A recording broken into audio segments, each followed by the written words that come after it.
खबर महाकुंभ से, जहां महाकुंभ में आग पर सियासत और जांच जारी है। देखिए, समाजवादी पार्टी और कांग्रेस ने बीजेपी सरकार को घेरा है।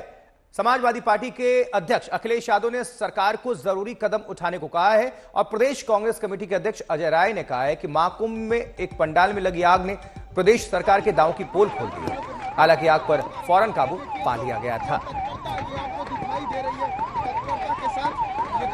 महाकुंभ मेले में कल शाम एक शिविर में सिलेंडर फटने से भड़की आग ने लपटों ने दूसरे शिविर को भी अपने आगोश में लिया। हालांकि तुरंत ही आग पर काबू पा लिया गया, लेकिन तब तक 250 से अधिक टेंट्स जलकर खाक हो गए। मौके पर पहुंचकर डीजी जायजा ले रहे, सीएम भी पहुंचे थे।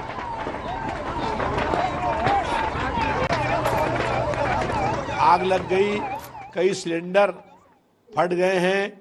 ये कुंभ मेले में जो अवस्था हुई है उसकी पोल खुल गई है और ये आग उस समय वहां लगी जब प्रदेश के मुख्यमंत्री महाकुंभ के मेले में मौजूद हैं। केवल दिखावटी दिखाकर और फूल बरसाकर जो मार्केटिंग हो रही है, मैं समझता हूँ वो सब चीजें ठीक तरीके से व्यवस्थित नहीं है। निश्चित तौर से इसकी समीक्षा करनी चाहिए और आगे, क्योंकि अभी काफी बड़ा स्नान अभी मौनी अमावस्या का आ रहा है और अभी आगे महाशिवरात्रि का है, तो ये सारी चीज़ों पर विशेष ध्यान देना चाहिए। चौकस पूरी व्यवस्था करनी चाहिए। इनकी व्यवस्था केवल दिखावटी है। गीता प्रेस के कैंप में शिविर में 3 सिलेंडर फटने से आग लगी है।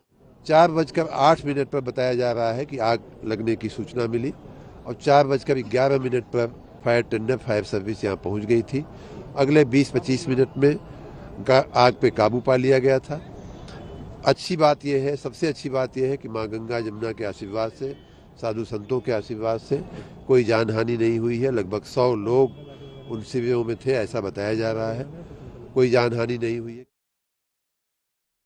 सीधे आपको ग्राउंड पर लिए चलते समर्थ हमारे साथ, हमारे सहयोगी इस वक्त प्रयागराज में मौजूद हैं। समर्थ, कल की हमने सारी तस्वीरें देखी, लेकिन बड़ा सवाल अब जिस पर जांच हो रही है कि आखिरकार ये आग लगी कैसे। बहुत सारी बातें हो रही हैं, कुछ लोग ये भी कह रहे हैं कि बाहर से आग फेंकी गई।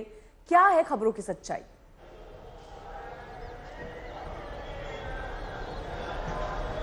समर्थ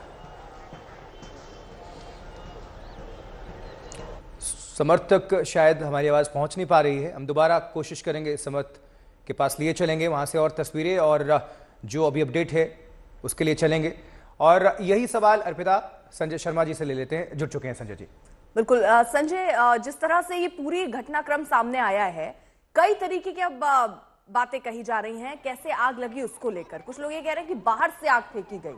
तफ्तीश में अभी तक क्या साफ हो पाया है? अभी तक कोई सीसीटीवी फुटेज तो ऐसी मिली नहीं है, लेकिन हाँ, ये जरूर जो शिविर था, शिविर के आसपास खेमका जी ने भी ये कहा जा रहा है कि उन्होंने दावा किया है कि आग बाहर से फेंकी गई है। तो ऐसे में जो प्रबंधन हैं वहां के, उन लोगों का दावा जरूर है, लेकिन अब ये जांच का विषय है, लिहाजा इस पे अभी जब तक जांच की आधिकारिक रिपोर्ट सामने नहीं आ जाती है तब तक इस पर सिर्फ दावे ही किए जा सकते हैं। और उसमें जब तमाम सीसीटीवी फुटेज खंगालने के बाद और बाकी अन्य जांच की गहराई में जाने के बाद जब देखा जाएगा तब पता चलेगा कि आखिर आग लगने का कारण क्या है। अगर शॉर्ट सर्किट है या किसी ने बीड़ी सिगरेट पीकर फेंक दिया है या फिर रसोई में वहां किसी वजह से आग लगी है, तो उसकी जांच तो शायद सीसीटीवी में भी नहीं आ पाएगी, लेकिन ये जरूर पता चलेगा कि आग सबसे पहले कहां से भड़की, इसका पता चल सकता है। तो ये भी जांच का विषय है, प्रशासन को जांच करने दिया जाए। लेकिन ये जहां हम मौजूद हैं जगतगुरु राम भद्राचार्य जी के शिविर में, यहाँ 251 कुंडीय यज्ञ चल रहा है और इस यज्ञ में बीच बीच में अनाउंसमेंट हो रहा है। जो यज्ञ के आचार्य हैं वो लगातार अनाउंसमेंट कर रहे हैं कि हवा तेज है, इसलिए लपटों का, अग्नि का ध्यान रखें और बीच बीच में प्रोक्षण यानी उसमें दूध और इन सब की आहुतियां और उनके छींटे दें ताकि यज्ञ की अग्नि भी जलती रहे, पवित्रता का भी ध्यान रहे और इसके साथ साथ पर्यावरण को भी बचाने के लिए, चूंकि ये सारे यज्ञशाला पर्णकुटी है, यानी ये जो कास फूस होते हैं उनकी बनी हुई है, जिनको सरकंडे कहते हैं, उनको बहुत पवित्र माना जाता है, उन्हीं की कलम से लिखा भी जाता है।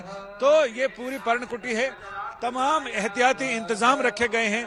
प्रशासन के बड़े अधिकारी भी कह रहे हैं कि जितने शिविर हैं उन शिविर के लोगों को उनके क्षेत्रफल के मुताबिक और क्षेत्रफल में कितना काम हो रहा है, कितने लोग रह रहे हैं, कितने तंबू हैं, उनके हिसाब से उनको फायर सिस्टम रखने की भी का भी आदेश दिया जा रहा है। जी संजय जी जुड़े रहिएगा, हम दोबारा आपका रुख करते हैं। समर्थ भी जुड़ चुके हैं, समर्थ से हम समझने की कोशिश करते हैं। समर्थ, अगर आप हमें सुन पा रहे हो तो कितना नुकसान पहुंचा है और फिर से बसाने की, फिर से टेंट्स लगाने की क्या तैयारी चल रही है? प्रशासन किस तरह से आगे बढ़ रहा है?